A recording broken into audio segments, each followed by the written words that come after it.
ಹೆಬ್ಬಳಲು Shri Chikkamata YouTube channel ವೀಕ್ಷಕರಿಗೆ ನನ್ನ ಹೃತ್ಪೂರ್ವಕ ನಮಸ್ಕಾರಗಳು.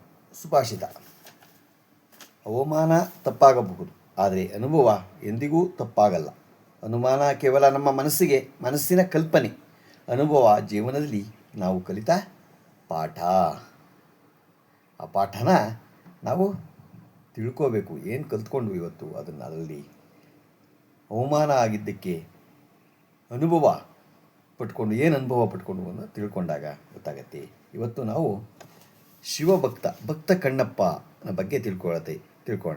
ದಟ್ಟವಾದ ಅಡವಿ, ಎತ್ತರವಾದ ಗುಡ್ಡ ಬೆಟ್ಟಗಳಿಂದ ಅದ್ಭುತವಾದ ಪ್ರದೇಶವಾದ ಅಲ್ಲಿ ವಾಸಿಸುತ್ತಿದ್ದ ಬೇಡರ ಕುಲದ ಯುವಕನೇ ಕಣ್ಣಪ್ಪ ಒಮ್ಮೆ ಬೇಟೆಗಾಗಿ ಕಾಡಿಗೆ ಬಂದಿದ್ದ. ತಿಣ್ಣನಿಗೆ ಅಂದು ಇಡೀ ದಿನ ಅಲೆದರೂ ಒಂದು ಪ್ರಾಣಿಯೂ ಸಿಗಲಿಲ್ಲ. ಕಣ್ಣಪ್ಪನಿಗೆ ಹಸಿವು ಮತ್ತು ಬಾಯಾರಿಕೆಯಿಂದ ಬಳಲಿದ ಅವನು ವಿಶ್ರಾಂತಿಗಾಗಿ ಒಂದು ಮರದ ಕೆಳಗೆ ಕುಳಿತಾಗ ದೂರದಲ್ಲೊಂದು ಶಿವಲಿಂಗವು ಗೋಚರಿಸಿತು. ಮುಗ್ಧ ಭಕ್ತಿಯ ಉದಯ.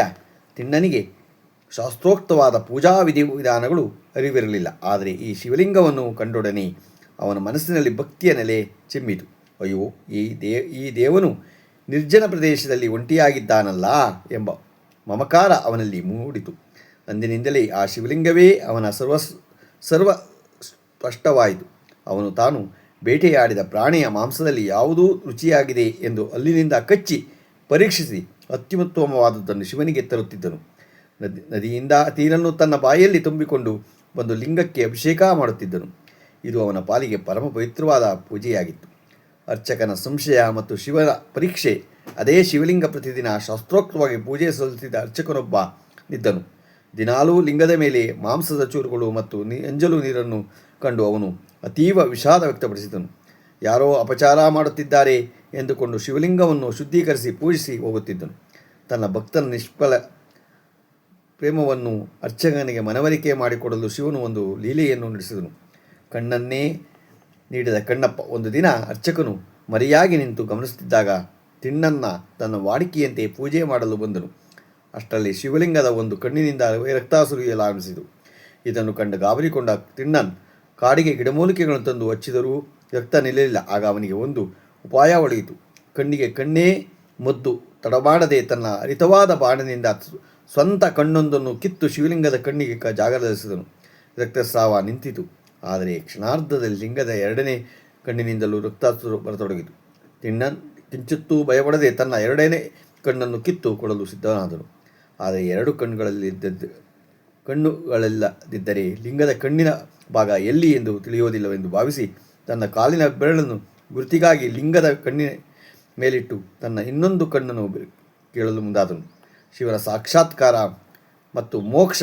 ತಿಣ್ಣನ್ ಈ ಅಪ್ರತಿಮ ತ್ಯಾಗ ಮತ್ತು ನಿಸ್ವಾರ್ಥ ಭಕ್ತಿಗೆ ಮೆಚ್ಚಿದ ಪರಶಿವನು ತಕ್ಷಣ ಪ್ರತ್ಯಕ್ಷನಾಗಿ ಅವನ ಕೈಯನ್ನು ಹಿಡಿದು ನಿಲ್ಲಿಸು ಕಣ್ಣಪ್ಪ ಎಂದು ಕರೆದು ಅವನ ದೃಷ್ಟಿಯನ್ನು ಮರಳಿ ನೀಡಿದನು.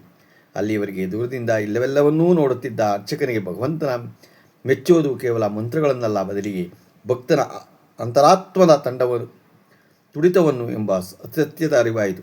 ಶಿವರಾತ್ರಿಯ ಪುಣ್ಯಕಾಲದಲ್ಲಿ ನಡೆದ ಈ ಘಟನೆಯಿಂದಾಗಿ ಅಂದಿನಿಂದ ತಿಣ್ಣನ್ ಕಣ್ಣಪ್ಪ ಎಂಬ ಹೆಸರಿನಿಂದ ಪ್ರಸಿದ್ಧನಾದನು ಮತ್ತು ಶಿವನಲ್ಲಿ ಐಕ್ಯನಾಗಿ ಮೋಕ್ಷನಾಗಿ ಪಡೆದನು. ಗೊತ್ತಾಯ್ತಾ?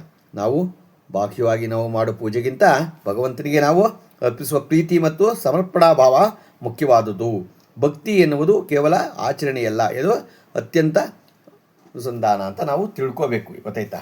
ಯಾವಾಗಲೂ ಅರ್ಥಕೊಂಡಾಗ ನಾವು ಭಕ್ತಿ ಇರಬೇಕಾದ್ರಲ್ಲಿ ಯಾವಾಗಲೂ ಸುಮ್ಮನೆ ಆಡಂಬರ ಇರಬಾರ್ದು. ನಾವು ಏನೇ ಮಾಡಿದ್ರೂ ಭಕ್ತಿ ಇರಬೇಕೇ ಹೊರತು ಆಡಂಬರ ಇರಬಾರ್ದು.